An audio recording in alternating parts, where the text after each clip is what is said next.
pas considérer qu'un canal, c'est totalement dépendant des autres. C'est comme dans une équipe de foot. T'as un canal, c'est tes défenseurs. T'as un canal, c'est tes milieux de terrain. Et t'as un canal, c'est tes attaquants. Ils mettent des buts. Sauf que tes attaquants, s'ils n'ont pas de ballon des milieux de terrain, il n'y a pas de but qui se met.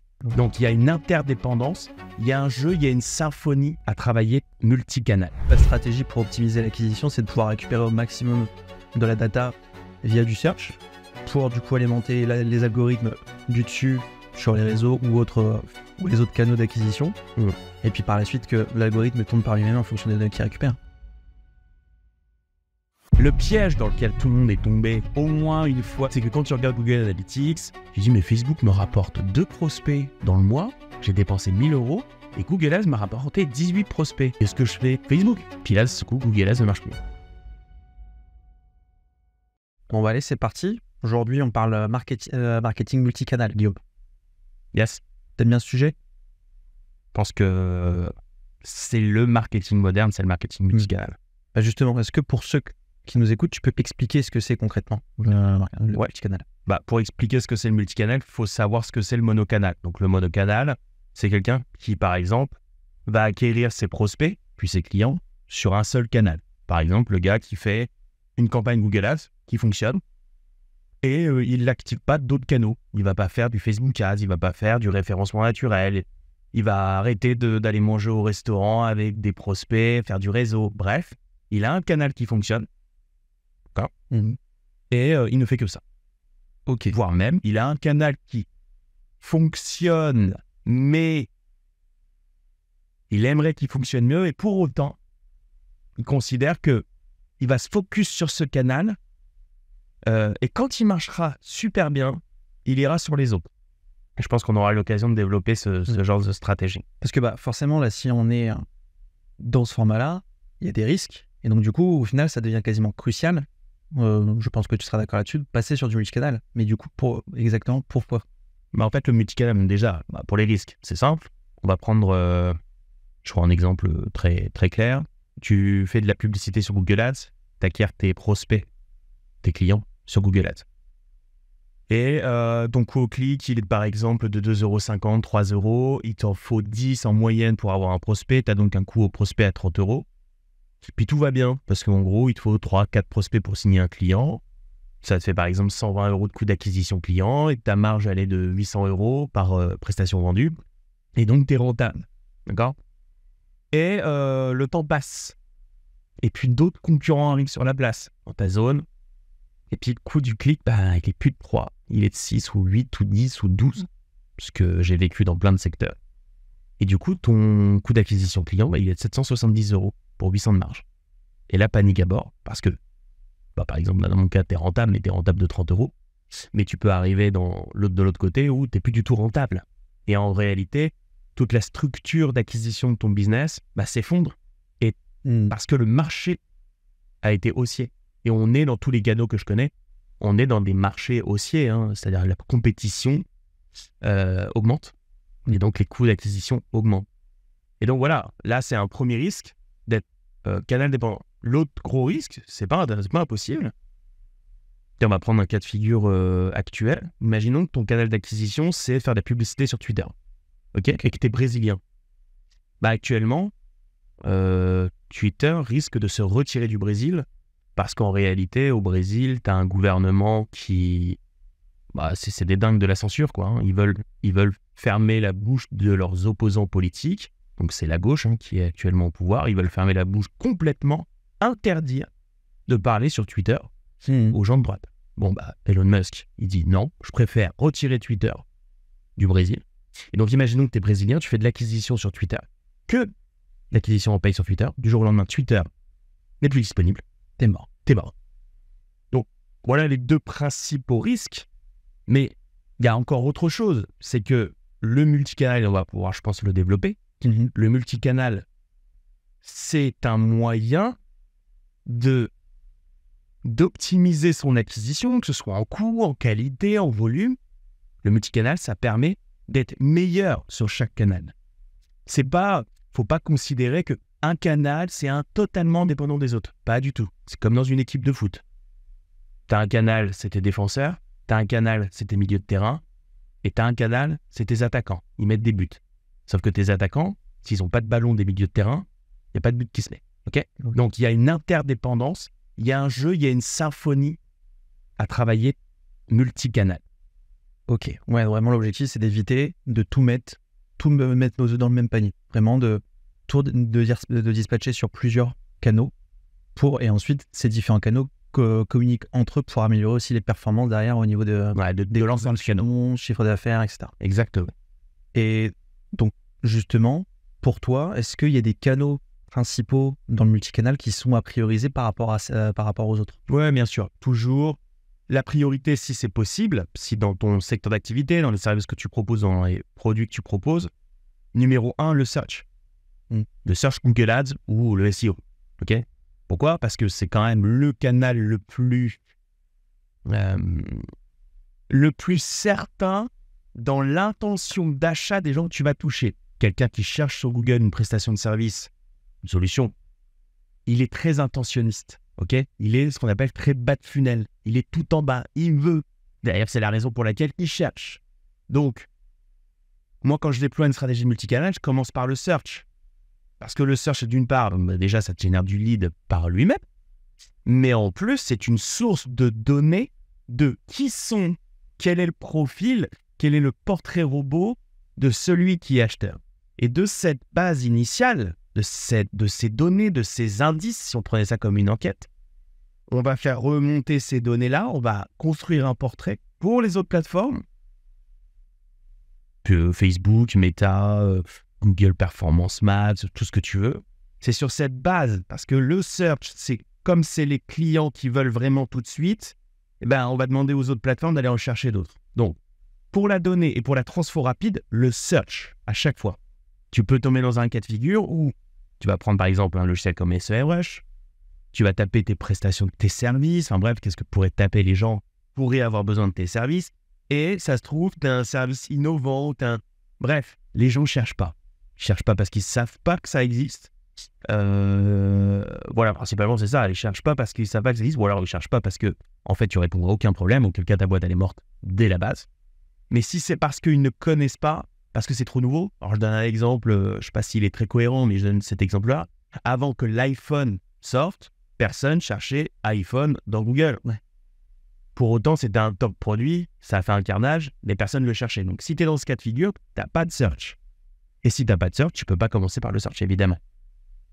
Ok, ouais, je comprends bien. Ça me fait rire parce que c'est vrai que généralement, des fois, quand je suis au téléphone avec des prospects, quand je leur demande un petit peu les canaux qu'ils utilisent, ils étaient surtout en solo canal sur du réseau social. En faisant du sponsorisé. Mais à chaque fois, le résultat est le même, c'est que les performances déjà sont quasiment nulles parce que derrière, ils tapent très très large. Ils n'ont pas justement ce filtrage qui est fait de par la base du search qui permet par la suite de remonter les données et aux algorithmes par la suite pour avoir des meilleurs résultats sur ce canal-là. Et donc, justement, ça découle sur ma prochaine question.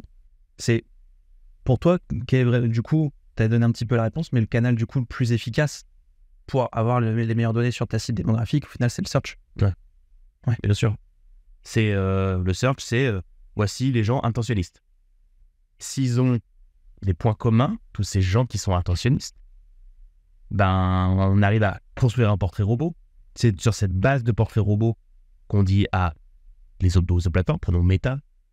On dit à Meta, voilà, c'est ça un client qui veut demander un devis chez moi. T'en as d'autres dans ta database, toi? Et lui, bien sûr qu'il en a. Et c'est assez facile pour lui, d'ailleurs, il est extrêmement puissant là-dessus. Quand tu lui donnes des signaux de qualité à Facebook, il est excellent pour aller chercher les autres qui lui ressemblent. Ok, ouais, donc pour optimiser, du coup, la stratégie pour optimiser l'acquisition, c'est de pouvoir récupérer au maximum de la data via du search pour du coup alimenter les algorithmes du dessus sur les réseaux ou les autres canaux d'acquisition. Et puis par la suite que l'algorithme tourne par lui-même en fonction des données qu'il récupère. Exactement. Et surtout que, faut pas prendre ça comme de manière chronologique. C'est-à-dire, faut pas considérer je fais du search, j'envoie la donnée à Facebook, je coupe le search et ensuite Facebook, finalement, se débrouille tout seul. Il y arrive. Mais là où tu as pleine puissance, c'est quand tu as une campagne search qui tourne en continu.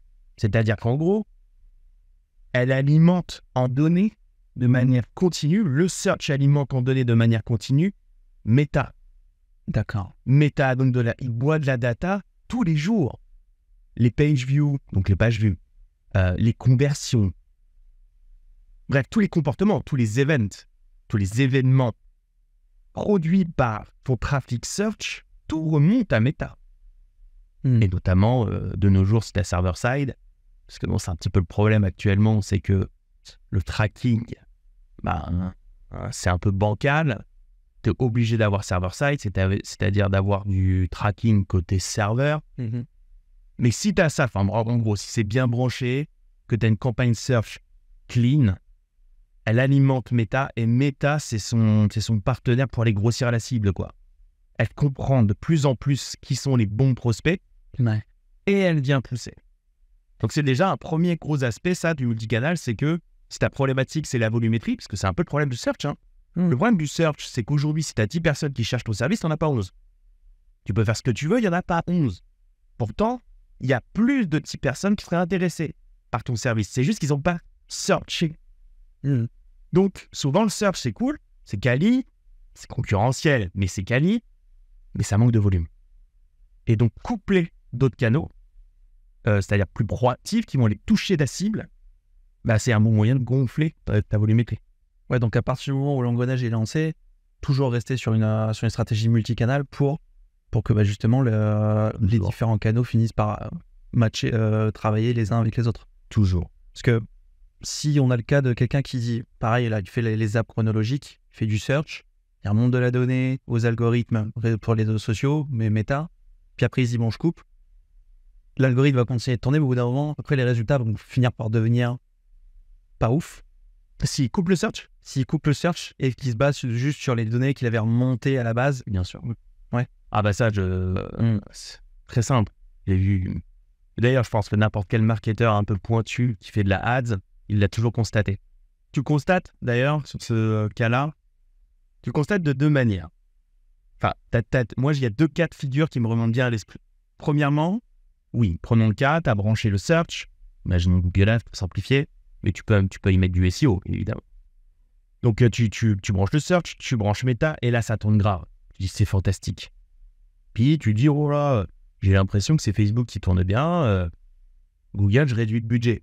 Voilà, parce que souvent, c'est pas on coupe. Souvent, c'est, bon, j'ai 1000 €, il y avait 500, j'ai l'impression que Facebook cartonne. Puis, du coup, Google Ads, je vais le baisser à 100 €, je vais foutre 900 chez Meta. Et là, tu te dis, c'est marrant, ça marche plus bien. Ça marche plus comme avant. Ouais.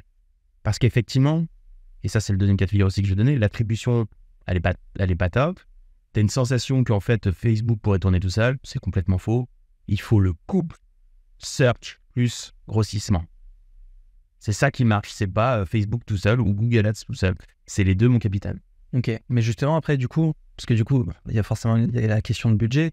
Comme tu le dis, c'est soit, au départ, il y avait 50-50. Après, on peut dire, on met 90-10. Mais au final, cette gestion de budget, comment on peut la prédéfinir pour éviter justement d'avoir cette cassure? Faut conserver. Déjà, c'est jamais une bonne idée de faire des grosses cassures. Ok, si tu es à 50-50, tu fais 55-45, ça tourne toujours aussi bien. 60-40, toujours aussi bien. Puis à un moment donné, tu vas sentir qu'il y a une problématique. Donc, faut pas te casser. Parce que si tu as poussé de 5%, pas que 5%, tu peux refaire un petit pas en arrière. Ok ? Donc, pas de grosse cassure. Jamais. C'est comme scaler sur Facebook ou scaler sur Google. C'est jamais je passe de 30 € par jour à 300. Voilà, tu vas dire, ouais, je paye beaucoup plus pour pas beaucoup plus de leads. Parce que tu casses trop. Tu casses trop la dynamique, tu casses trop le learning de l'algorithme. Et donc, l'autre cas de figure qui me vient en tête, et ça, franchement, je pense que tout le monde est tombé dans un piège comme ça. L'un des gros problèmes, et notamment aujourd'hui en marketing digital, c'est l'attribution. En gros, c'est quoi l'attribution ? C'est, je vois mes différentes lignes d'acquisition de trafic. Donc, par exemple, j'ai la ligne Google qui m'a généré 100 visiteurs. J'ai Facebook qui m'a généré 200 visiteurs. J'ai Twitter qui m'a généré 300 visiteurs. Enfin, X maintenant. Bref. Et puis, sur chacune des lignes, volume de prospects ou volume de commandes si tu fais du e-commerce, qui a généré ce canal. Donc, Google, 5. Facebook, 7. X, 8. ce qui arrive, et donc l'attribution, elle n'est jamais nickel. Premièrement, les plateformes se tirent toujours un petit peu la couverture vers eux. T'as Google, donc imaginons, tu sais, fin du mois, tu as eu 30 conversions en tout. Tu le sais, tu les as eues. Et t'as Google qui dit, mais moi, je t'en ai fourni 17. T'as Facebook qui dit, je t'en ai fourni 15. Et puis t'as X qui te dit, je t'en ai fourni 8. Tu calcules, tu dis, mais les gars, j'ai pas eu 52 conversions. Ah oui. Donc, Google va considérer que cette conversion, c'est lui qui te l'a amené. Facebook va considérer que cette même conversion, c'est lui qui l'a amené. D'accord? Donc déjà, tu as la guerre de c'est moi qui a fait le boulot. Ok, ouais. Ensuite, tu as l'aspect technique. Techniquement, aujourd'hui, tu as 30, 35, 40% des gens qui vont refuser les cookies, donc tu ne traques pas. D'accord? Donc déjà, tu as cette perte de data. Ensuite, tu as le cross-device. Cross-device, c'est un gros problème. Cross-device, c'est quoi? C'est, j'étais dans le métro, j'étais sur mon iPhone, j'ai cherché, je sais pas, une couverture haut de gamme. Couverture, j'avais froid la nuit. Couverture haut de gamme. Mais je l'achète pas. J'ai juste consulté. Je reviens chez moi. Je vais sur mon desktop. Et là, je vois une pub couverture. Génial. Cool. Je l'ai vue dans le métro, celle-là. J'achète. Le fait de cross-devicer, t'as perdu le fil, notamment aujourd'hui. Pourtant, l'attribution devrait être, alors imaginons, je sais pas, dans le métro, c'était Google Ads qui me l'a ramené, et j'ai transformé grâce à une vue Facebook. Donc en fait, l'attribution va être donnée à Facebook, mais jamais j'aurais acheté sur Facebook si j'avais pas cliqué via Google Ads. Ok? Et comme j'ai changé de device, si c'est pas le même compte utilisateur, l'attribution est mauvaise. Donc en fait, l'attribution elle est toujours fausse. Okay. Et là on est typiquement dans un cas multicanal. Le piège dans lequel tout le monde est tombé, au moins une fois si tu as un marketeur qui a un petit peu de bouteille, c'est que quand tu regardes Google Analytics, tu regardes la ligne Facebook par exemple, tu dis mais Facebook me rapporte 2 prospects dans le mois, j'ai dépensé 1 000 €, et Google Ads m'a rapporté 18 prospects, j'ai dépensé 1 000 € aussi. Qu'est-ce que je fais? Je suis pas idiot. Facebook. Puis là, ce coup, Google Ads ne marche plus. Marche plus bien. Ou inversement, bien sûr. Parce que tu te dis, et en fait, c'est le phénomène, ça c'est l'explication que j'aime dire, je vais la répéter. Le marketing multicanal, c'est une équipe de foot. Si tu regardes ton Google Analytics et que tu vois par exemple la ligne Google Ads qui t'a ramené tous les conversions, donc en gros, dans une équipe de foot, tes attaquants t'ont ramené tous les buts, tu dis, mais attends, je vais enlever tous les autres canaux, je vais garder que Google Ads, c'est le plus efficace. C'est comme si, dans ton équipe de foot, tu disais, je vais enlever les défenseurs et les milieux de terrain, c'est mes attaquants qui mettent des buts. Sauf que quand tu enlèves les milieux de terrain et les attaquants, il n'y a plus de ballon qui arrive aux attaquants, il n'y a plus de but. Ok? Le multicanal, c'est ça, c'est une équipe de foot. Chaque canal, chaque élément dans cette espèce de symphonie génère au bout du bout des conversions. Et comme l'attribution, c'est assez complexe, voire c'est totalement faux, il faut avoir une vision globale. C'est-à-dire, au lieu de se dire, Facebook, je mets 1000, elle me rapporte tant, Google Ads, je mets 1000, ça me rapporte tant, c'est quand j'ai cette somme d'argent globale et qu'elle est répartie, par exemple, 60 Google, 40 Facebook, j'ai tel résultat. Pas besoin d'aller dans les détails. J'ai tel résultat total. Voilà, j'ai mis 2000 au total. J'ai 20 leads, j'ai un coût au lead 200 €. Et quand tu bouges un peu les curseurs, par exemple, au lieu de 60-40, tu vas mettre 70-30. J'ai toujours mis 2000, répartis différemment, et j'ai par exemple 120 leads. Ce mélange, cette recette, cette répartition de nos budgets produit plus. Il faut simplifier les choses. Il faut prendre de la hauteur, pas être dans le détail. Le détail, moi je l'ai connu il y a plus de 10 ans. On était là au millimètre. C'est plus du tout comme ça qu'il faut gérer les choses. Dans ma globalité budgétaire, dans ma répartition, dans ma manière de faire, j'ai tel résultat. Donc, telle manière de faire, j'ai tel résultat. C'est tout. Pas besoin d'aller dans les détails. Justement, tu fais comment toi pour évaluer l'efficacité d'une stratégie en multicanal? Pour ensuite voir pour améliorer la stratégie, voir si elle est bonne? Bon, déjà, c'est quelque chose que tu ressens. Alors, quand c'est mes propres campagnes pour notre agence, tu le ressens. D'ailleurs, c'est toi surtout qui le ressens. Parce que tu vois bien que tu as des prospects en volume et en qualité. Ouais. Et inversement, tu vois bien quand il n'y a pas de prospects, mais aussi, tu vois bien aussi quand il y a plein de prospects et que c'est pas bon. Ouais. Ok? Bon, ce que tu ressens est ce que je ressens moi sur mes propres campagnes. Tu vois, je te parle de ressenti, je te parle pas de traquer à 0,4% de transfo. Non. Le ressenti global, tu l'as. Et donc, nos clients pour lesquels on gère des campagnes publicitaires, ils le ressentent aussi. Donc, ils te donnent un feedback. Donc, soit ils font ce que je leur dis de faire, c'est-à-dire ils ont leur petit tableau CSV où tous les leads se déversent dedans. Ok, il y a un lead qui est généré, ça se déverse dans le Google Sheets. Ils mettent ma note sur la qualité. Auquel cas, s'ils sont studieux, moi j'ai un tracking, si tu veux, qualitatif et quantitatif. Quantitatif évidemment, mais qualitatif aussi. Mais parfois, dans la majorité des cas d'ailleurs, ils sont pas studieux, ils remplissent rien du tout. Donc, je les ai au téléphone, régulièrement. Quand je les ai au téléphone, je dis comment ça se passe en ce moment. J'ai des leads, mais c'est pas... Ok, pas bonne direction. J'ai des leads et puis en plus, ils sont super quali. C'est vraiment génial. Je suis dans la bonne direction. Donc voilà, c'est assez dingue de dire ça à l'ère de la data, à l'ère de l'IA. Mais il y a un moment donné, quand ce que tu fais, c'est bien, ça se ressent. Ensuite, si tu es ultra studieux et carré, la bonne manière de faire, c'est non pas... D'ailleurs, on a un cas de figure là, si on a le temps, j'en parlerai. C'est pas de dire « j'ai des coûts au lead de temps ». Pas bon, ça. C'est pas de dire... limite, c'est même pas de dire « j'ai des coûts d'acquisition client de temps ». Parce qu'en gros, coûts d'acquisition élevés, pas bien. Coûts d'acquisition faibles, bien. C'est même pas ça. Le top du top du top, c'est le ROAS. Enfin bref, j'ai mis 1000, j'ai fait 10 000 de marge, super. J'ai mis 1000, j'ai fait 300 de marge, pas bon.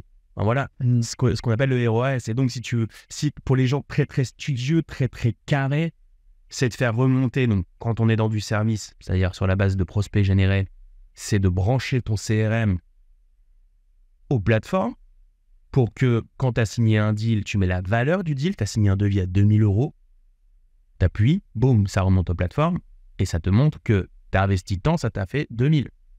En e-commerce, c'est beaucoup plus simple. Tu remontes la valeur du panier ou la valeur de la marge du panier et puis c'est très dynamique. D'ailleurs, toutes les campagnes e-commerce, je les gère en ROAS. C'est le top du top.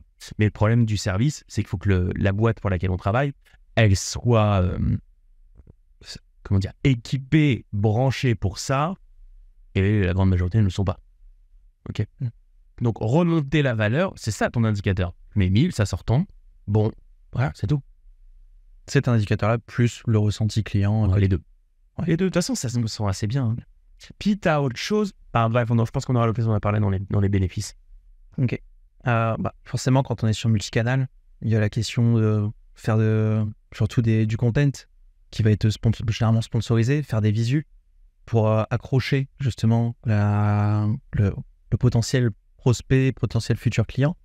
Et justement, toi, comment tu fais pour adapter ce visuel? Comment tu fais pour faire un visuel qui va être accrocheur et qui va où la personne, quand elle va le scroller, par exemple, elle retombe sur une pub de ce qu'elle a recherché en search et qu'elle se dise « Ah punaise, tiens, ouais, c'est vrai, il faut que je finisse la finalisation de mon panier » ou me dire « Ah ouais, non, c'est avec eux qu'il faut que je bosse ». Alors, déjà, je tiens à dire que ça fait plus de 14 ans que je suis dans ce métier et que j'ai, l'air de rien, énormément d'expérience. Pourtant, je me trompe quasiment à chaque fois sur ce que je crois il va marcher. C'est dingue, mais c'est comme ça. Pourtant,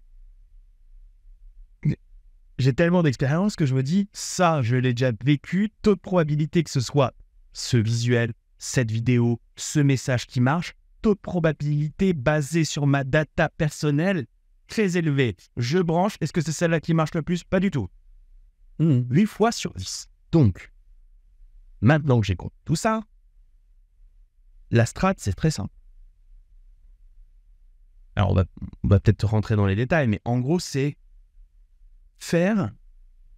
produire tous les angles possibles en termes d'argumentaire, en termes d'images, faire des versions en fait, plusieurs versions d'images, plusieurs versions de vidéos, plusieurs angles d'argumentaire, bref, tenter de faire le plus gros amas de possibilités possibles et que tu comprends bien sûr, pas faire n'importe quoi puis dire tiens je t'ai fait plein de trucs, non, tu sais. Tu as 8 arguments forts, tu as 7 traitements d'objection, tu sais que voilà, le visuel produit, visuel du bonhomme qui parle, bref.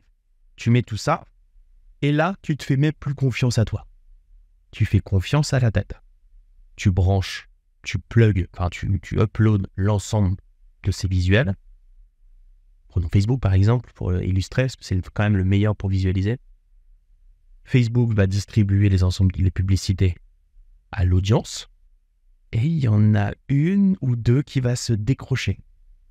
Elle va se décrocher parce que tu sens qu'elle génère des conversions beaucoup plus que les autres, ou elle va avoir des coûts par mille, des CPM plus faibles. Bref, tu sens qu'il y en a une qui sort du lot.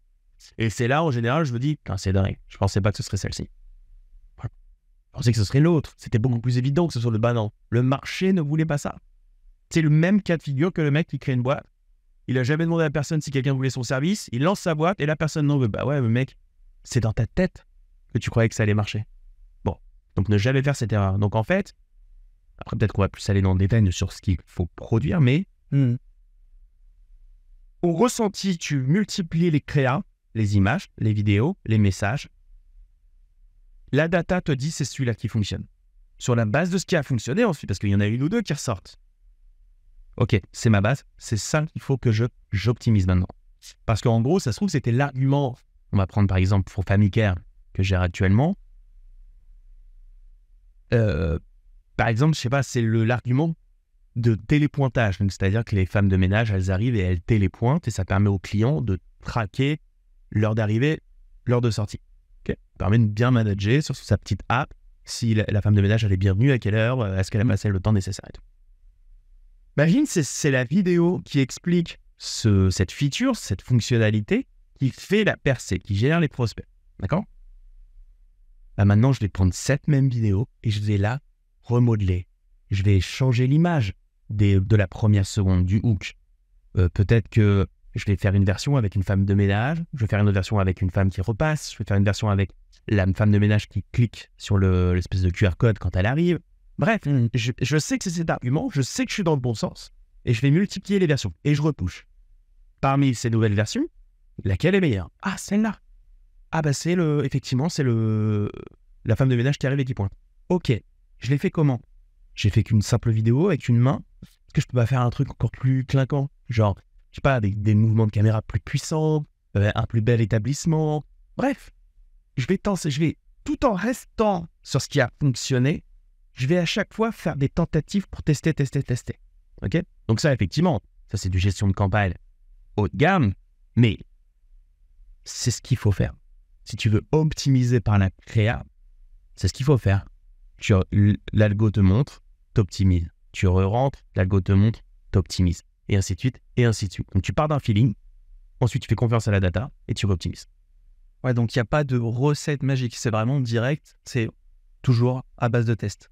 Des tests, l'algo te dit si c'est OK, si pour lui, il voit qu'il y a des résultats, il te le montre, puis après toi tu refais des ajustements, réajustements, etc. Exactement.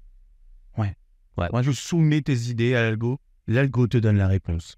Sur cette base de réponse, tu resoumets de nouvelles idées et il te redonne les réponses. Et ainsi de suite. Mais en fait, c'est exactement ce qu'on fait depuis toujours dans n'importe quel canal. Google Ads, c'était à l'échelle du mot-clé. Je pense que c'est ce mot-clé-là. Ce mot-clé-là, tu le testes. Il te génère des conversions à un coût que tu acceptes. Oui, tu continues. C'est pas bon, tu coupes. C'est pareil pour la créa, en fait. Une créa, c'est un keyword. Ouais. Mais donc, justement, par exemple, les contenus qui doivent être créés pour ces différents canaux, on peut utiliser à chaque fois le même contenu pour tous les canaux ou on doit faire toujours des contenus qui vont être vraiment divers et variés en fonction du canal sur lequel on va se rendre visible. Alors, le marketing, c'est le business, l'entrepreneuriat, la vie est toujours basée sur une notion de priorité, de 80-20, où est-ce que je mets mon argent, comment je priorise, où est-ce que je mets mon investissement en argent, mon investissement en temps. C'est toujours une question de priorisation. Effectivement, si tu vas au bout du perfectionnisme, du côté pointu de la chose, un canal, donc les gens sur Facebook, c'est pas les mêmes comportements, les mêmes habitudes, les mêmes logiques que Twitter. Si tu vas avec une pub Facebook compatible sur Twitter, franchement, tu as des résultats pas bons. Parce que sur Twitter, tu es sur un angle politique, business. Tu vas pas cliquer sur un shorts Voilà, par exemple, tu mets pas un shorts, ou à ce jour, hein, tu mets pas un shorts typé TikTok, Facebook, Reels, tu me mets pas sur Twitter, ça marchera pas. Sur Twitter, il faut un côté, il faut un angle, il y a un dialecte. Bon. Mais, j'enlève ce côté pointu. Sur la première base, que ce soit YouTube, avec les shorts, Facebook, avec les Reels, TikTok, avec les TikTok. Bref, toutes les plateformes, à un moment donné, quand tu fais un bon Reels, fonctionne plutôt bien aussi sur les shorts, fonctionne plutôt bien. Bon, bien sûr, avec plein d'exceptions. Donc, déjà, faire du multicanal avec du bon content, la plupart des boîtes ne le font pas. Hein. D'ailleurs, c'est pour ça qu'il y a une opportunité énorme. Parce qu'en fait, les boîtes, moins en font. Tu vois, même d'ailleurs leurs prestataires, voilà, moins c'est technique, mieux c'est. Hein, j'étais pépère à choisir mes petits mots-clés sur Google. Non, là, déjà, il faut passer ce pas. Mais de toute façon, la plupart des boîtes le passent, puisqu'ils constatent bien que s'ils font que des trucs simples, genre Google Ads normal, ça fonctionne plus bien, c'est plus cher. Il faut sortir le sentier battu. Donc déjà, faire ce premier step, à faire un lot de créa similaire sur toutes les plateformes, c'est déjà un bon premier pas. Tu rentres ensuite dans l'optimisation qu'on a dit juste avant, test and learn. Et si au bout du bout, tu veux être élitiste, tu veux être pointu, tu fais des créas par plateforme. Ok, ouais, donc au final, le plus gros défi, c'est surtout de pouvoir produire du contenu de qualité et qui va être évolutif en fonction des retours que l'algorithme va surtout te faire pour après adapter ta stratégie au compte-goutte en fonction du canal sur lequel tu t'affiches. Ouais. En fait, tu as l'enjeu. Après, ça, c'est notre métier de proposer ça. L'enjeu numéro 1, c'est quand même de se dire, ok, il faut bien que je commence par quelque part. Il faut que je commence par un lot de contenu de qualité suffisante pour percer. Pour autant, soit c'est en interne, il ne faut pas qu'on y passe des semaines et des semaines et des semaines, ou si c'est en externe comme on travaille pour nos clients, il ne faut pas que ça me coûte 50 000 € le truc. D'accord ? Je veux bien mettre 50 000 plus tard quand je serai sûr que j'aurai la perf et que je vais pousser la puissance pour aller chercher du volume. Mais dans un temps 1, parce que c'est là où les gens ils ont beaucoup de mal, dans un temps 1, il faut trouver un moyen de produire le contenu de la meilleure qualité possible avec le coût le plus bas. C'est ce que nous vend par exemple le Creative Set. Qu'est-ce que c'est le Creative Set ? Creative Set, le deal c'est quoi ? Donc nous c'est principalement pour des boîtes de services, même si on le fait pour du e-commerce, mais j'ai envie de me préciser sur le service. Avant la question, on va prendre RL Habitat. RL Habitat, société sérieuse dans le milieu du panneau photovoltaïque. Okay ? Milieu qu'on sait qui est rempli de, tu sais, des opportunistes, quoi, des mecs qui font des hold-up. Okay, c'est les mêmes mecs que du CPF, que l'isolation 1 €, enfin bref, c'est toute cette tranche-là. RL Habitat, il est dans le photovoltaïque, c'est-à-dire dans ce genre de bise, mais boîte sérieuse, carré, traditionnelle, avec des vrais gens qui bossent, font attention à leurs clients, ils travaillent sur la lifetime value. Un client satisfait, c'est un client pendant 20 ans qui va te ramener ses voisins. Bref, il est dans cette logique-là.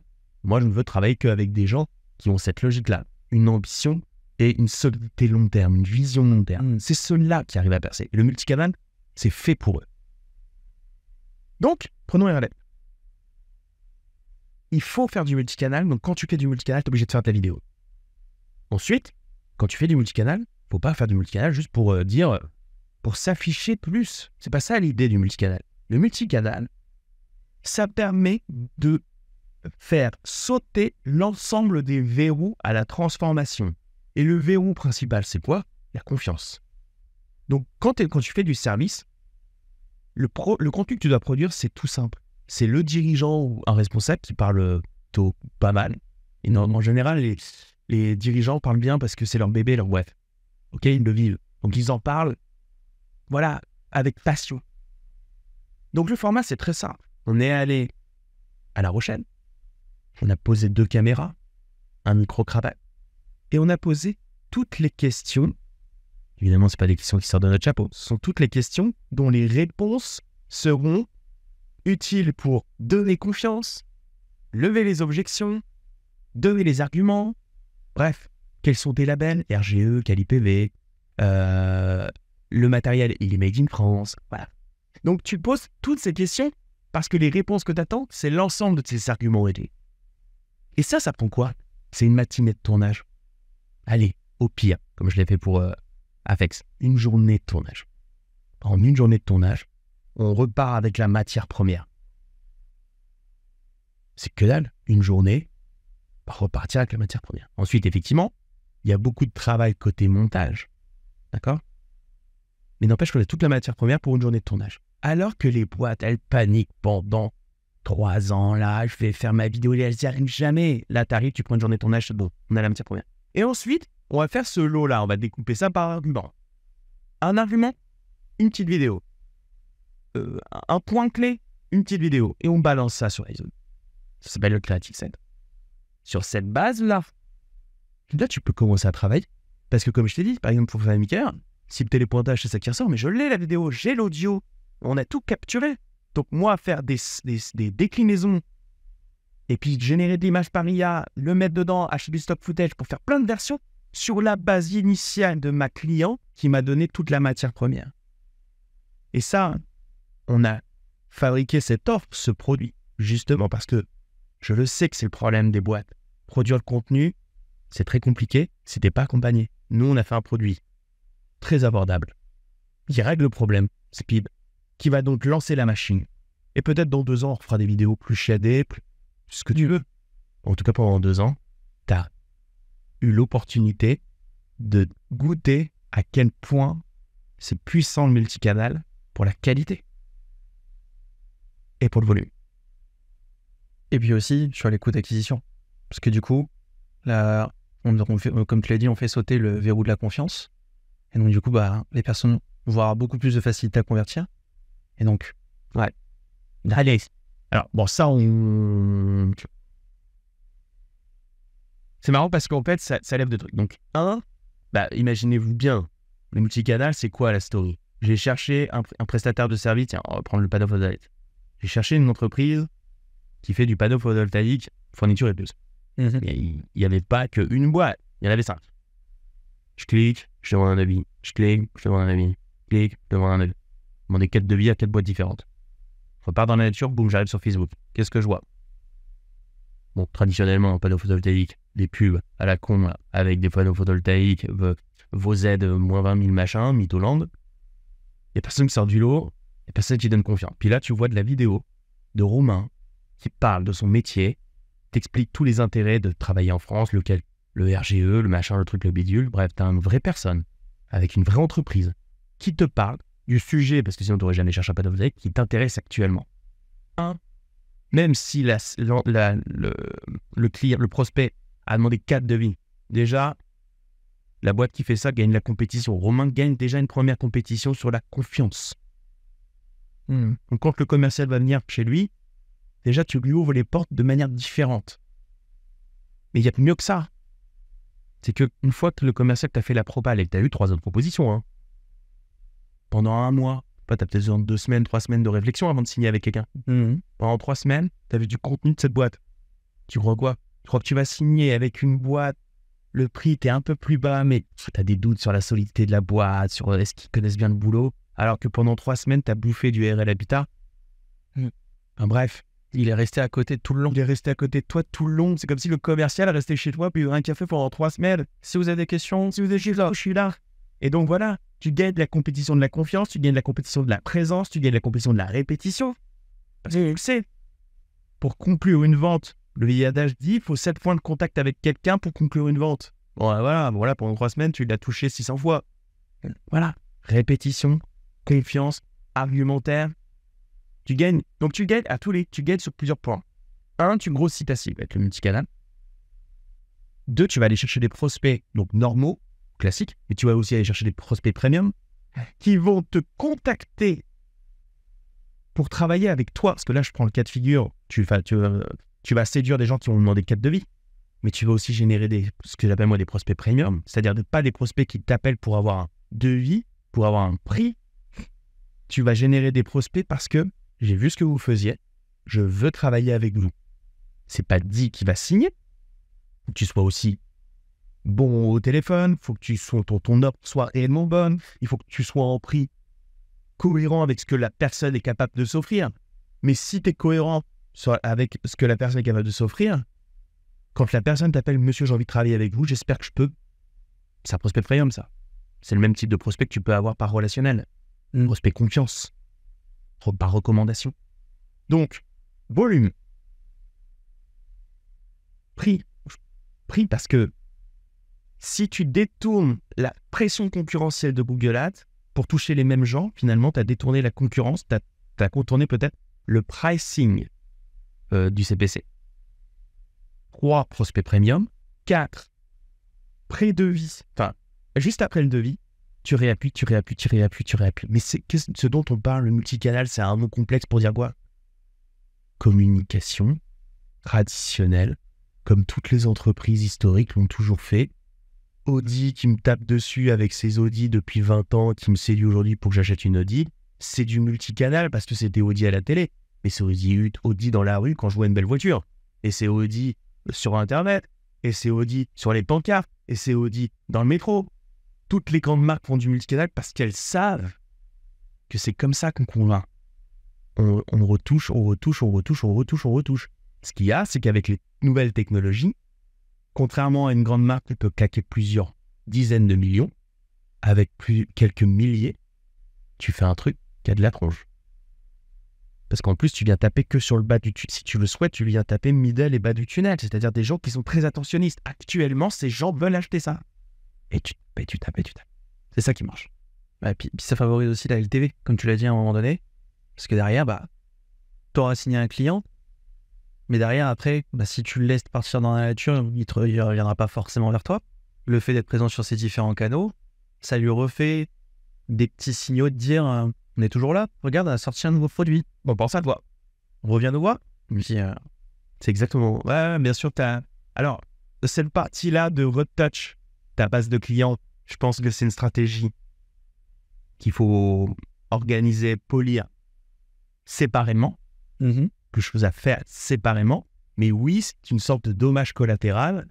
Étant donné que ton client, à un moment donné, va vider son navigateur, son cookie va se remettre à jour, tu vas le retoucher alors que c'est déjà un client. C'est pas grave.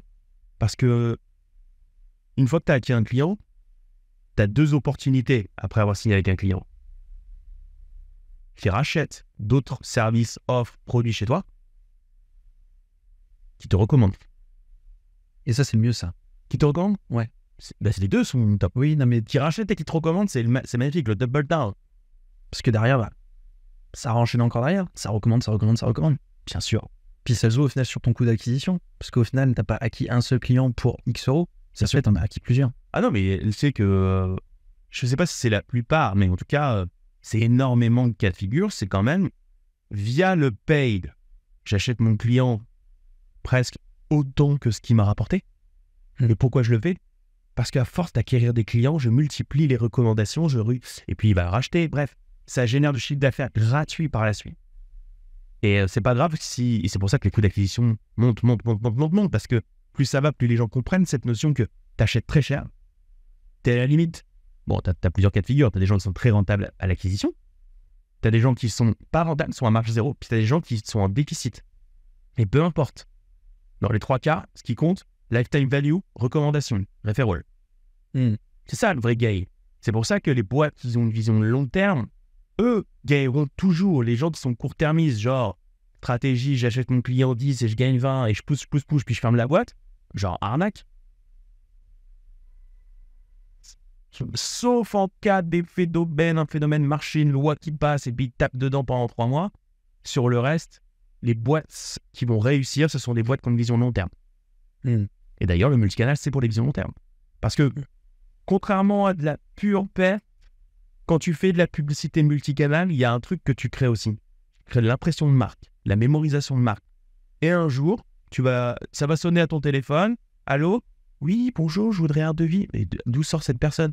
Cette personne, elle sort de 3, 4 mois, 5 mois, 1 an, 2 ans d'avoir vu ton entreprise et d'avoir pris connaissance de ton entreprise. Voilà. Et elle t'appelle tout naturellement parce que tu as l'air d'être une entreprise sérieuse. À l'ancienne. Là, c'est le lead gratuit qui tombe, ultra bon. Et ça vient d'une politique globale multicanal.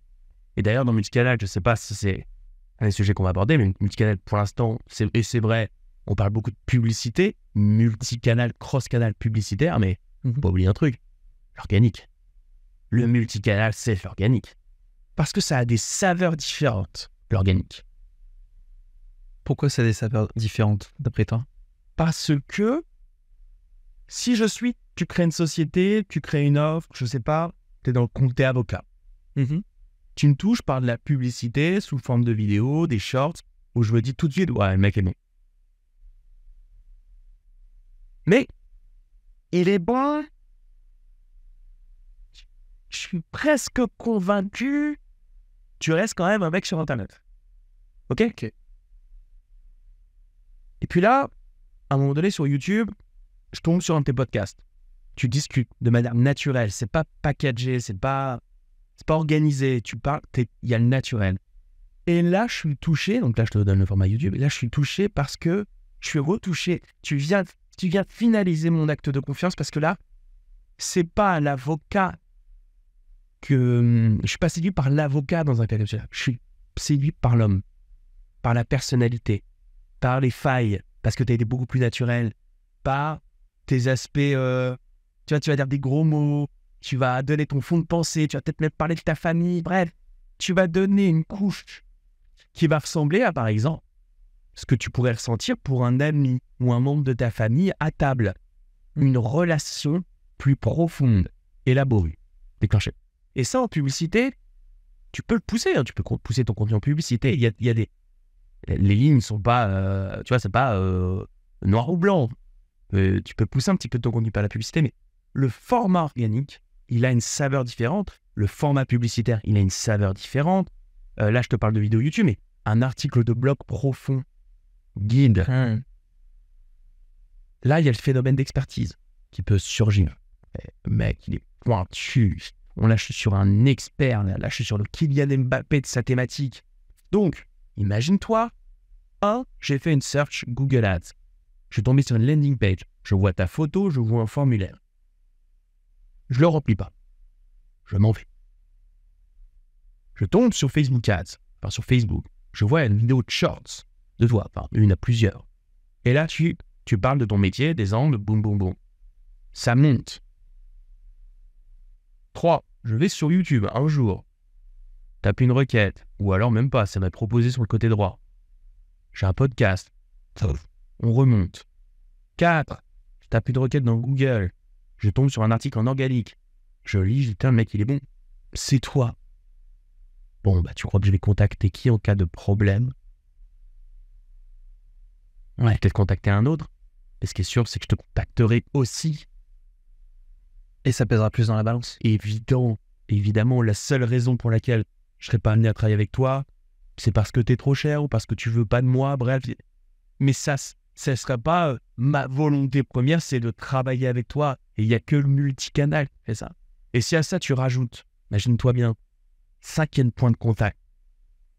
Tu crées un événement en réel, en physique, une présentation que tu vas faire. La proposition que tu fais, c'est vous payez 50 €, on se mange un petit bout, on boit un petit café et je vous fais une petite presse. Je viens. Et là, il y a l'aspect physique, relationnel physique, où on discute, on va faire chill. La boucle est bouclée. Le multicanal, c'est juste la base du marketing. Justement, là, on parle. C'est le sujet. T'as pas un exemple concret de gestion de stratégie campagne multicanal que tu as pu gérer? Ouais, plein. Tiens, on va prendre Famicare. Famicare, parce que c'est tout chaud. Famicare, c'est... Donc, Famicare, société pour laquelle on gère l'acquisition, société de ménage, repassage à domicile. Comme plein de boîtes, quoi. C'est une société, elle a des intervenantes. Son travail, c'est de recruter des intervenantes, de recruter des nouveaux clients et de placer des intervenantes pour 2 heures de ménage par semaine. Bref, boîte d'entretien.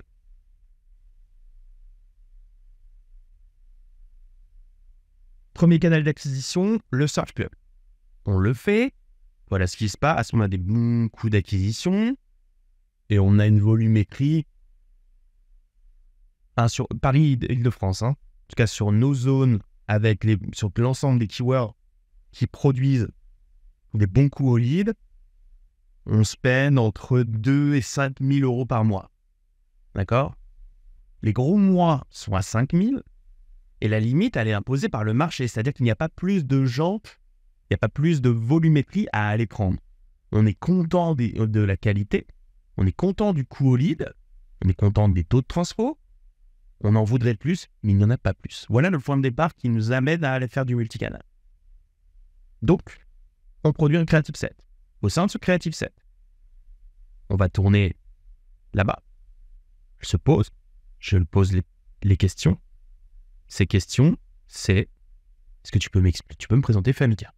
Tu peux me présenter l'avantage du sans engagement. Évidemment, moi je les ai, tous les arguments. Tu peux me dire, tu peux me parler de l'engagement par rapport à Famika? Ah bah c'est un contrat sans engagement de durée, ni frais de résiliation. Tap, c'est capté. Tu peux me parler du téléportage? Bah on fait le téléportage, blablabla. Tu peux me parler du crédit d'impôt? Oui, le crédit d'impôt immédiat, c'est quoi? C'est qu'avant, vous aviez, vous payez 50 € de l'heure, j'en sais rien, payez 50 € de l'heure, puis vous récupériez 50% à la fin d'année. Donc, il fallait avancer de la trésor. Maintenant, le crédit d'impôt immédiat, c'est paye 25, c'est tout. Okay. Bref, ensemble des arguments. Ça en fait plusieurs capsules. On les injecte de plateformes. Meta Ads, Instagram Ads, Facebook Ads, Google Ads Performance Max, qui est l'espèce de Meta Ads côté Google, qui nous permet d'être sur l'ensemble de l'inventaire Google. C'est là que ça devient très multicanal. Gmail, Discovery, le Search, bien sûr, YouTube, tous les partenaires display. Bref, t'es partout. T'es partout côté Meta, t'es partout côté Google. Bref, pour ne pas te voir, si t'es intentionniste de ménage, faut y aller. Surtout, et parce que ces campagnes, je les pilote comment? Je fais ce qu'on appelle du signal layering. Je ne sais pas si on appelle ça du signal layering, parce que je pense que c'est moi qui ai inventé ce concept. Mais bon, je n'ai pas inventé la méthodologie qui permet de le faire. Le signal layering, c'est quoi? C'est envoyer tous les signaux de données aux différentes plateformes. Donc, premier signal, c'est coucou Meta, coucou Performance Max, va me toucher des gens qui sont allés sur mon site. Ça s'appelle du retargeting. Okay. Les gens sont venus sur mon site. S'ils sont venus, c'est pas pour rien. Va me les retoucher. 1. 2. Va me toucher des gens similaires aux gens qui ont été sur mon site. Grossissement d'audience. 3. Voilà la base de données des prospects que je génère. C'est mieux que les visiteurs parce qu'ils ont vraiment transformé. Je l'injecte. Nouveau signal. C'est pour ça qu'on appelle du signal layering. On fait des layers, on fait des couches de signaux. 5. Voici ma liste de clients. Encore mieux. Te push. Bref. Je te donne un portrait robot le plus précis possible basé sur la donnée. Je te l'injecte et je te demande d'aller me chercher des nouveaux prospects. Qu'est-ce qui se passe dans le cas de figure de Famika? Les volumes. Alors qu'on talonnait il y a des mois, on dépensait 2700. Et elle me disait, je veux plus. Je dis, je peux pas. Il n'y a pas. Et comme je te le dis, le search, il y a 10 personnes qui cherchent aujourd'hui, il n'y en a pas 11. Je ne vais pas les inventer. Je ne vais pas les chercher par la main. Bah, tiens, tape dans Google, il faut absolument que tu cherches. Forever. Non. Les volumes, on l'a débloqué. Parce que maintenant, j'ai une beaucoup plus grosse zone d'affichage, évidemment. Les coûts, on a même baissé nos coûts aux prospects. Pourquoi? C'est là où je parle de l'opportunité. Quand tu fais quelque chose que la plupart des gens ne font pas ou ne font pas bien, parce qu'en gros, c'est pas en foutant 2 images de texte dans Performance Max que ça marche. Hein. Surtout qu'en plus, Google va te produire des vidéos par lui-même. Va prendre tes 2 images et te faire un slideshow. Tu te pourri. Ok? Donc, quand tu fais quelque chose que les gens ne font pas ou qui font mal, tu viens glisser à travers la concurrence. Et quand il n'y a pas de concurrence, c'est moins cher. Et donc là, dans ce cas-là, volumétrie, coût au lead, qualité. Alors, c'est encore un peu jeune dans le cas de Famika, j'ai pris cet exemple, mais c'est encore un peu jeune. Mais en qualité, d'après ce que je vois, hein, je les vois tomber. Franchement, la qualité, je pense qu'elle est clairement semblable au search pur. On a des petites problématiques, mais ça, c'est très compliqué à gérer, de prospects hors zone. C'est-à-dire que, tu vois, c'est vraiment Paris, Île-de-France, 92. Et de temps en temps, j'en ai un, il vient de Nantes. Ça, je sais pourquoi ça arrive, mais c'est pas contrôlable. Voilà. Mais malgré cette perte, vu les CPL qu'on a, on est dans le bon sens.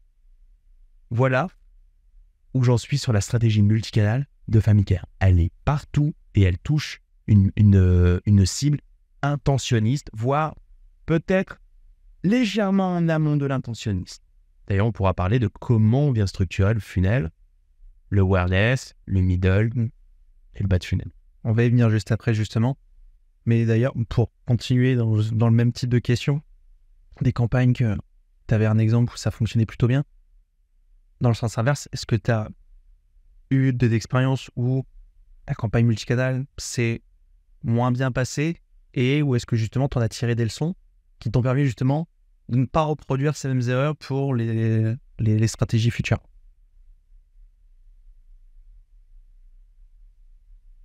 Une très bonne question. Est-ce que du multicanal qui n'a pas produit de résultats? Et auquel cas, si jamais il y a peut-être pas forcément t'as pas forcément d'exemple de concret, est-ce que tu penses qu'il y a des points sur lesquels il faut vraiment faire attention pour éviter de se cutter dans une stratégie multicanal? Il y a plein des points à attention. Comme tu l'as expliqué là avec les slideshows, les contenus qui sont mis en avant, ça c'est des points qu'il faut. Non, mais de toute façon, c'est truffé. De toute façon, c'est truffé de pièges cette histoire. C'est-à-dire que moi, je te simplifie la story, mais pour que ça marche tel qu'on le fait, il y a plein de points.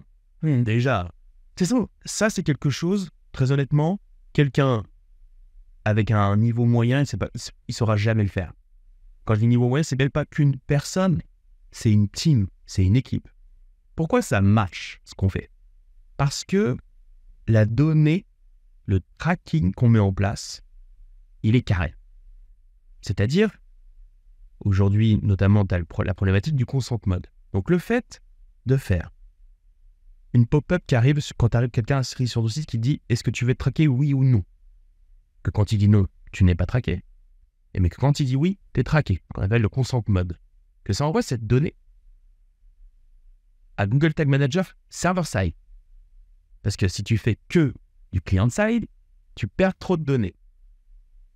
Ensuite, de server-side, ça envoie l'API de conversion Facebook, ça envoie Google Ads, ça envoie Google Analytics, bref. Rien que ça.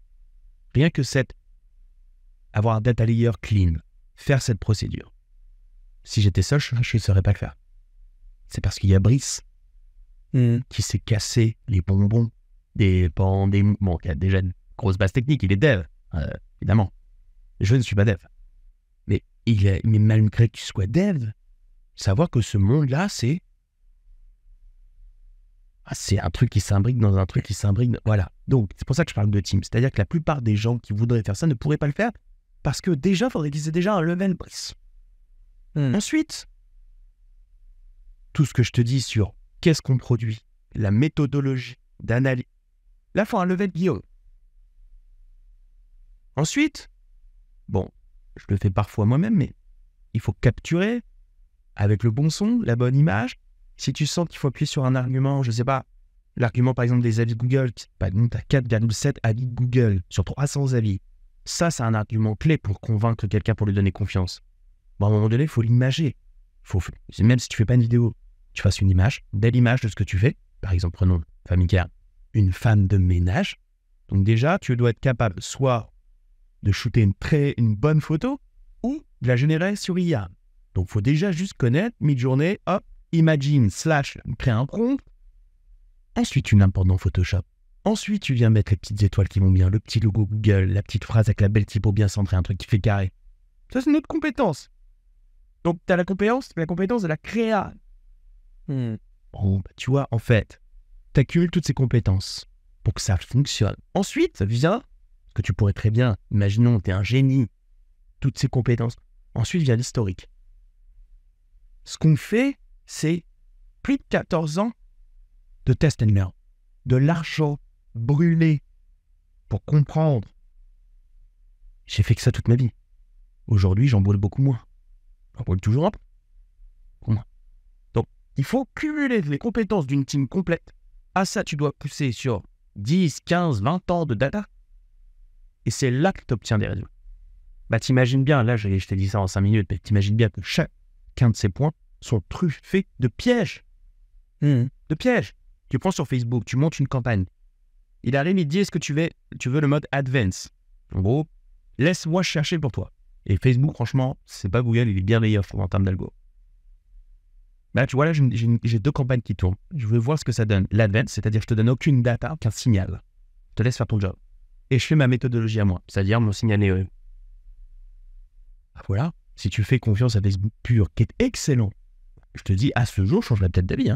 À ce jour, Facebook ne produit pas les résultats que j'ai avec mes propres campagnes. Mais il faut le tester, parce que ça se trouve. Parce que moi, c'est quand même un choc sismique. Je me rends compte que moins tu donnes d'audience, moins tu donnes de limites à l'algo, plus il est fort, notamment chez Facebook. Donc je me suis dit, le Advance, et d'ailleurs, je changerai peut-être d'avis, je verrai, là je suis peut-être un petit peu trop tôt. L'avantage plus, il est moins bon. Et pourtant, je pensais qu'il serait meilleur. Il faut peut-être un peu plus de temps. Peut-être qu'il va terrasser ma méthodologie, j'en sais rien. Et bref, si tu sais pas quelle case que tu coches, produit tel résultat, et des cases sur Google ou Facebook, il y en a des milliers. Si tu sais pas ce que tu fais, tu tombes dans plein de pièges. C'est comme Google, tu crées une campagne, tu fais une campagne search, tu lances, et en fait, c'était search plus display. Et là, c'est un résultat pourri. Ah, bref. Rien que dans Google Ads, quand tu crées une campagne, tu as déjà 7 pièges. Voilà. Donc, ouais, ce qui fait de pièges. Ok. Ça fait beaucoup d'infos, là. Ouais. Beaucoup d'infos à comprendre sur le multicanal. Après, il y a une info qu'il faut prendre en compte, surtout, parce que là, on parle, surtout, on gravite autour principalement aussi du canal en sponsor, de comment ça fonctionne.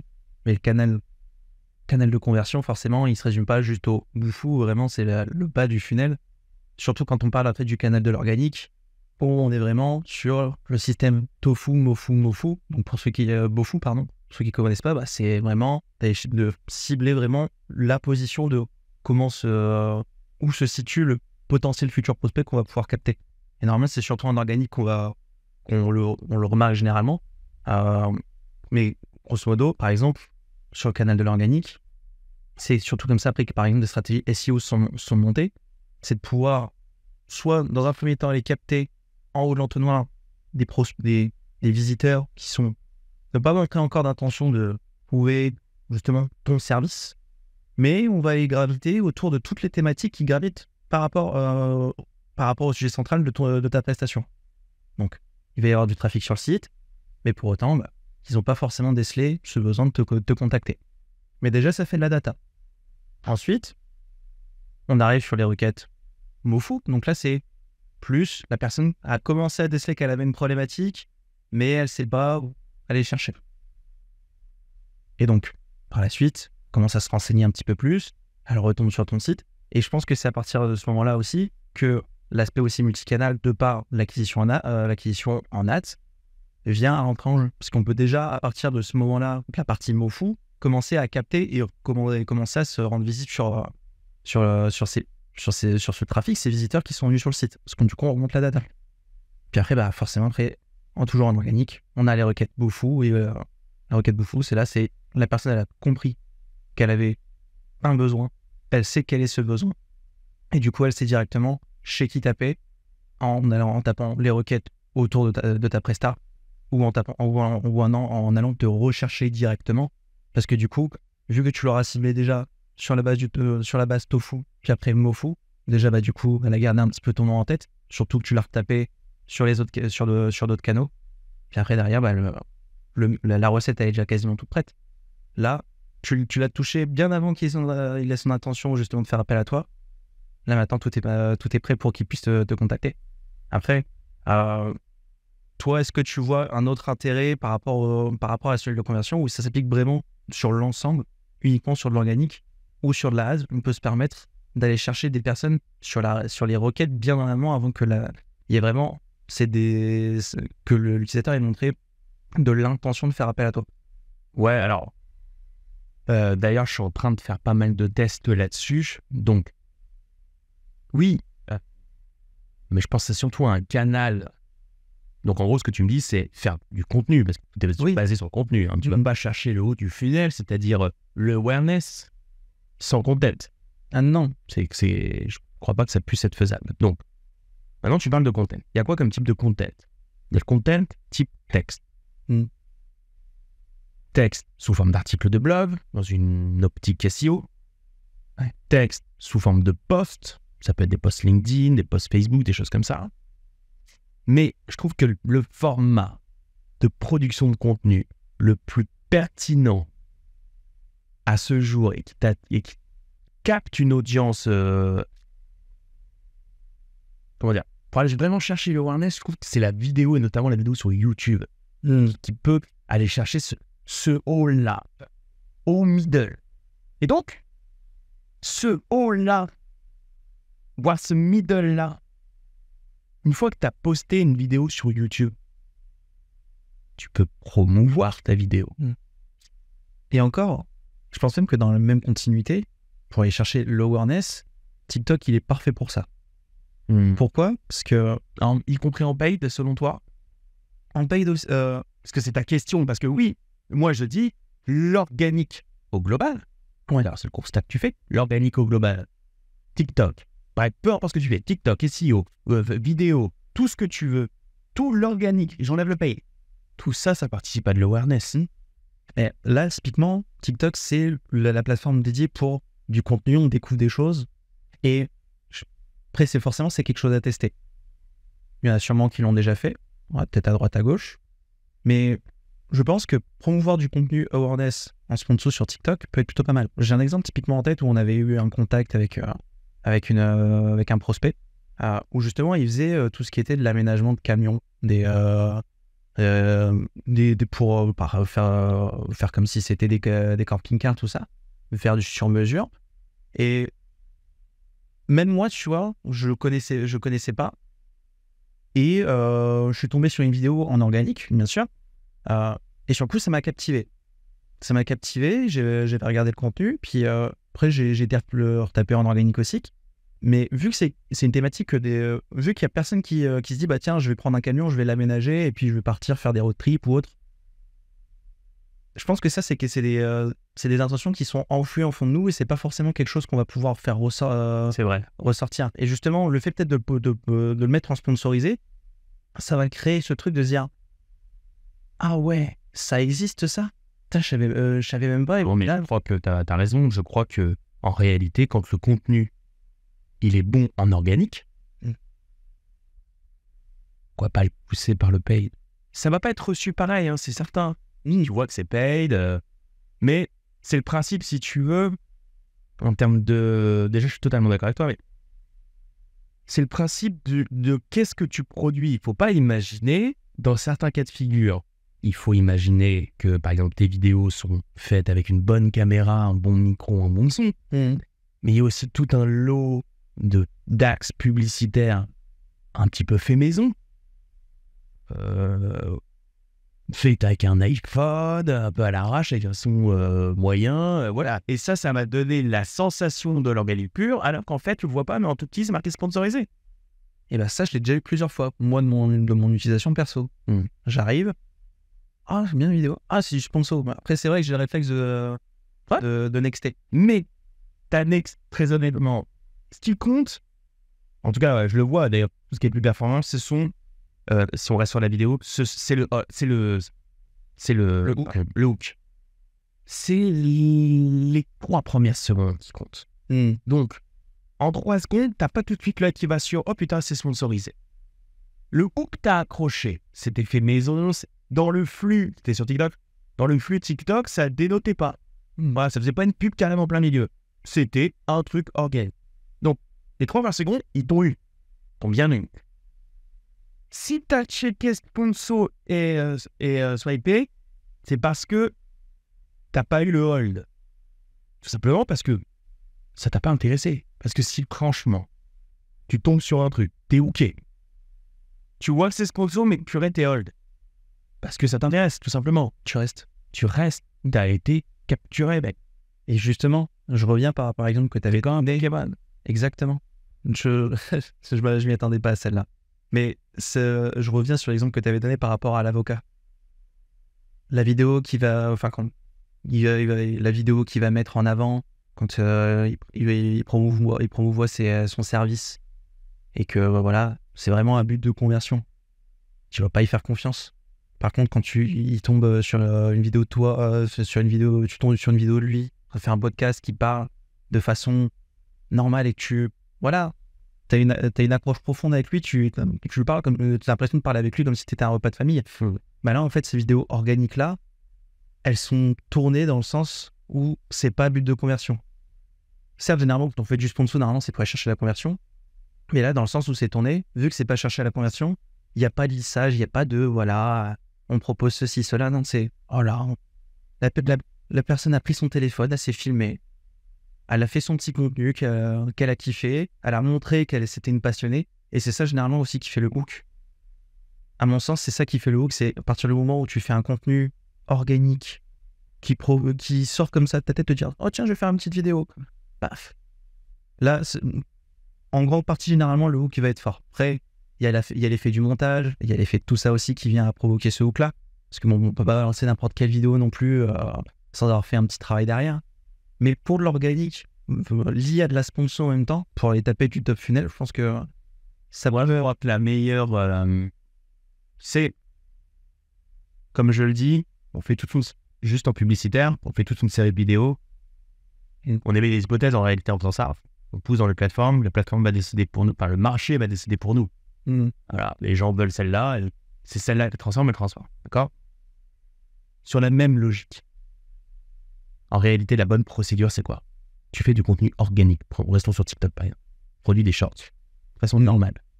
Et tu sais très bien qu'il y en a quelques-unes qui vont percer. Il y en a une, c'est tout. Le marché a décidé, elle a percé. C'est celle-là que tu dois pousser par la ads, si tu veux. Puisqu'elle a fonctionné en organique, le marché a validé l'angle, le hook, le hold, tout ce que tu veux. C'est tout. Elle a passé le test. Elle a passé le pré-test. Tu la pousses. C'est tout. Et ça va marcher, c'est sûr et certain, parce que le marché t'a déjà dit oui. Voilà. Et donc, je pense que c'est ça. Et d'ailleurs, tout ce qui est organique, c'est ça. Tu fais un article de blog. Il rentre très bien dans Google. Qu'est-ce que ça veut dire ranker très bien dans Google ? C'est pareil. C'est que le marché a apprécié. Le marché a décidé que tu mérites premier ou deuxième. C'est pas Google qui a décidé. Que Google ne fait que se soumettre au marché. Le marché a décidé. Donc, ça prouve bien que ce que tu racontes dans cet article, l'accroche de l'article, parce que c'est le même délire. Hein. Tu fais une vidéo, il faut se visualiser une timeline chronologique avec un hook, la partie hold, la partie call to action. Un article de blog, c'est pareil, mais dans un sens vertical. Croche, hold, call to action. De la même manière, c'est le marché qui décide. Et donc, si ton article de blog, il est bon, que le marché a apprécié, pousse-le en paid. Donc, soit tu le pousses en paid pur, c'est-à-dire en search ads, et tu ne mets pas une landing, tu mets l'article. Mais tu peux aussi dire, ok, l'article, s'il est bon, peut-être que tout simplement, c'est ce que je dis, et la manière dont je le dis, et l'accroche que j'ai faite qui fonctionne. Ok, fais-en une vidéo, fais l'équivalent vidéo de ton article, et pousse. Ça se trouve, boum, ça fait pareil, tu pousses. Ensuite, en publicité, TikTok, Reels, tout ce que tu veux. Peut-être fais aussi un podcast sur le même sujet. Et ça se trouve, le marché va encore dire, oui, on le veut. Et tu pousses en YouTube Ads, à l'abonnement. En gros, ce qui est compliqué, je trouve, en awareness, c'est de savoir est-ce que tu vas dans le bon sens. Parce que l'awareness, et les plateformes publicitaires, elles adorent que tu fasses de l'awareness, c'est quoi ? C'est de payer pour de l'impression. Oui. C'est compliqué de naviguer. Enfin, il y a des signaux, hein, je dis pas que c'est impossible de naviguer, mais c'est jamais très palpable de définir. Ouais, tu sais, l'impression, si tu veux, Google et Facebook, ils t'en vendent autant que tu veux. C'est pas un problème. Est-ce que pour autant, ça a une utilité ? Est-ce que tu es vraiment en train de toucher la bonne cible ? Tu vois, c'est compliqué. Ça se trouve, tu fais plein d'impressions, tu touches des gens, rien à foutre. Et ils en auront jamais rien à faire de ce que tu fais. Donc, moi, j'aime bien avoir toujours une notion de conversion. Quel est le goal ? Quel est l'objectif qui fait que s'il est rempli, j'ai touché les bonnes personnes ? Si tu fais de la publicité sur YouTube, pas 36 actes de conversion remontables. Il n'y en a qu'un seul qui, pour moi, montre que tu as touché la bonne cible et qui donc va entraîner l'algo à aller toucher que cette cible-là, même si c'est de l'awareness, c'est de l'abonné. Tu peux considérer, attention, il faut prendre du recul et bien, parce que ça dépend de la thématique, mais tu pourrais considérer que tu es en train de toucher la bonne cible. Si en touchant cette cible, tu as un taux d'abonnement à ta chaîne important. Et que si ça ne s'abonne pas, c'est pas la bonne cible. Il faut le guider, l'algo. Sinon, tu fais que dépenser de l'argent. OK? Et il faut trouver donc cet acte de conversion. Après, si tu viens générer de la visibilité, awareness sur ton site, sur des vidéos lisibles sur ton site, là, c'est autre chose que tu dois faire. Tu peux considérer que quelqu'un qui regarde tes vidéos pendant 3 secondes seulement, c'est pas la bonne cible. Par contre, quelqu'un qui regarde des vidéos, par exemple, à 20%, 25%, la moitié, c'est bonne cible. OK? Et là, c'est faisable. Tu fais un event qui se déclenche. Enfin, tu fais remonter un event sur TimeView dans Google, dans GA4, qui dit que si c'est vu à 25%, c'est un event. Si c'est vu à 50%, c'est un event. Si l'event est remontable dans GA4, il est poussable dans Google Ads. Et donc là, tu peux faire en sorte de générer du traffic awareness, qui est donc, s'ils ont vu la vidéo à 25%, par exemple, ça remonte une compte. Et donc là, tu remanipules l'algo à la conversion pour qu'ils comprennent. Parce que si c'est pour brûler du cash en awareness, bien sûr, si tu es une grande marque, tu as des millions, en fait, finalement, ça revient à faire de la pub télé. Mais l'idée en digital, c'est de faire l'équivalent de la pub télé avec des budgets plus réduits, c'est-à-dire avec plus de précision que faire tout simplement de la brand. OK? Donc, ne pas oublier, quand on fait de l'awareness, moi je crois qu'un bon contenu organique, il est poussable par la pub, et je crois beaucoup. Par contre, il ne faut pas faire ça n'importe comment, il faut toujours avoir un objectif de conversion qui démontre que ce que tu es en train de toucher comme cible, c'est la bonne. OK. Et tu pousses, et l'algo, du coup, il va être entraîné à faire de l'awareness. En fait, c'est le meilleur des deux mondes. C'est de l'awareness intelligent, de l'awareness motivé à la conversion.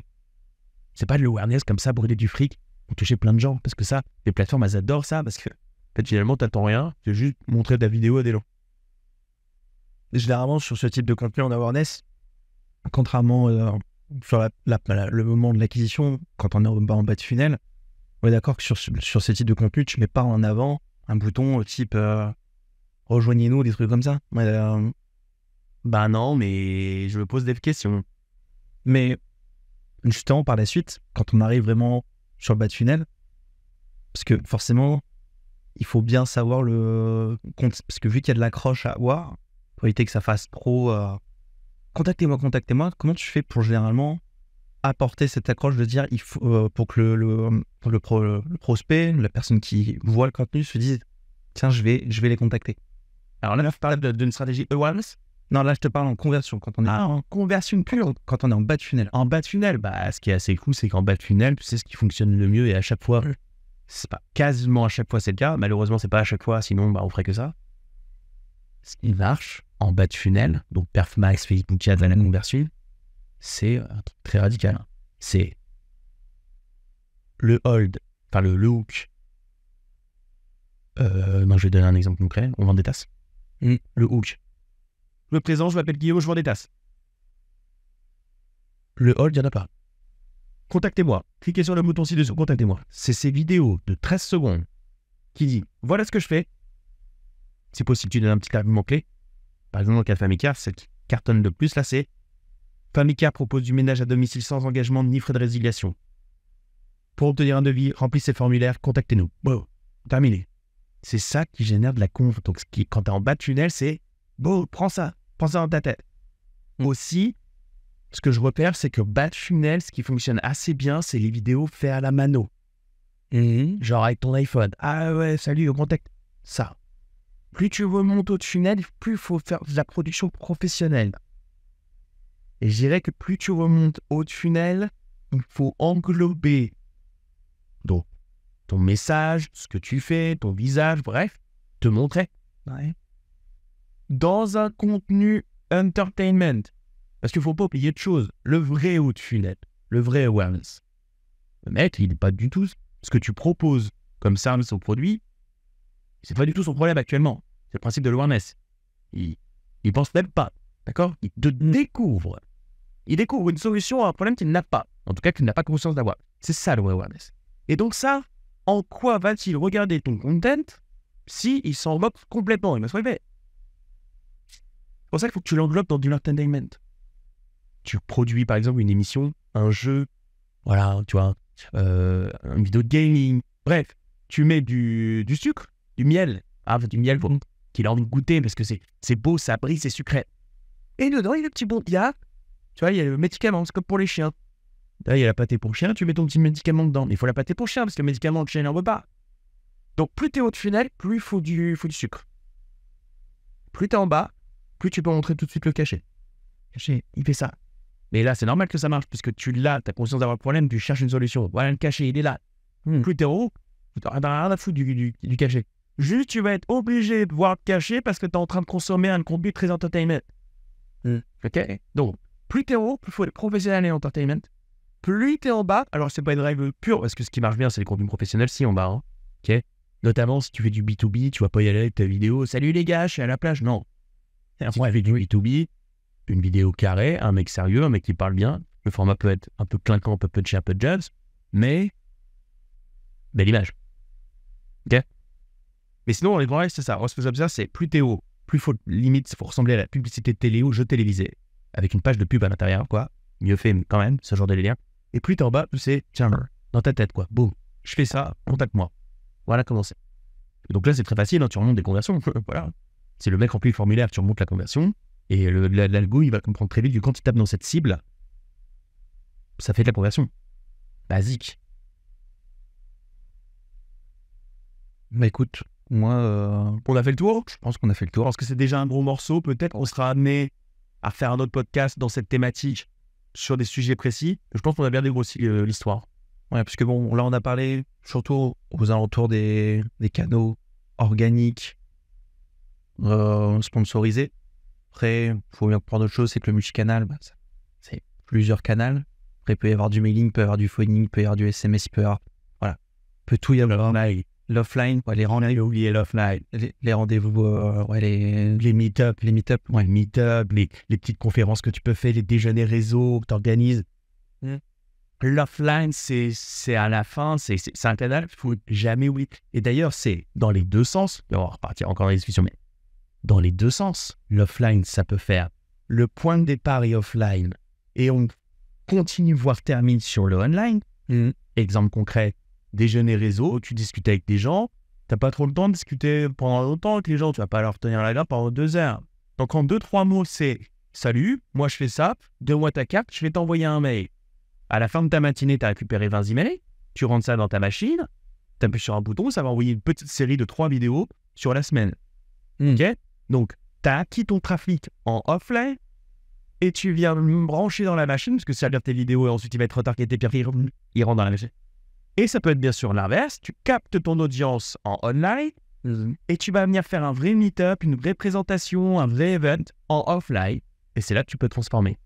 Dans les deux sens, ne jamais oublier ça. Donc le vrai multicanal, c'est le multicanal. Le vrai, c'est tous les canaux, en tout cas c'est tout ce qui fonctionne. Et le offline en est un. Donc, pour résumer, multicanal, faut pas le mettre de côté, faut éviter d'être en solo canal. Plus on est en multicanal, mieux on est. Au moins, on ne met pas tous nos œufs dans le même panier. Ça nous permet d'améliorer, que ce soit de la volumétrie, tous les facteurs volumétrie, conversion, coût d'acquisition, qualité. Et en grande partie, ce qui vient aussi à jouer, notamment sur les canaux sur lesquels on a discuté, ça va être aussi une grande partie avec du contenu vidéo de qualité et pas seulement les contenus que Google peut proposer comme ça, entre guillemets, à l'arrache, pour dire, voilà, maintenant on fait du multicanal, mais derrière, il faut vraiment faire les choses proprement. Pas forcément y mettre des millions, mais voilà. Rien que par exemple, l'exemple du Creative Set que tu as donné qu'on peut produire, c'est quelque chose qui peut permettre de... Ouais. C'est bien compromis. Voilà. T'as quelque chose à rajouter ? Rien du tout. Bah écoute, on se dit à la prochaine, Guillaume. À la prochaine, Hugo. Salut. Bis.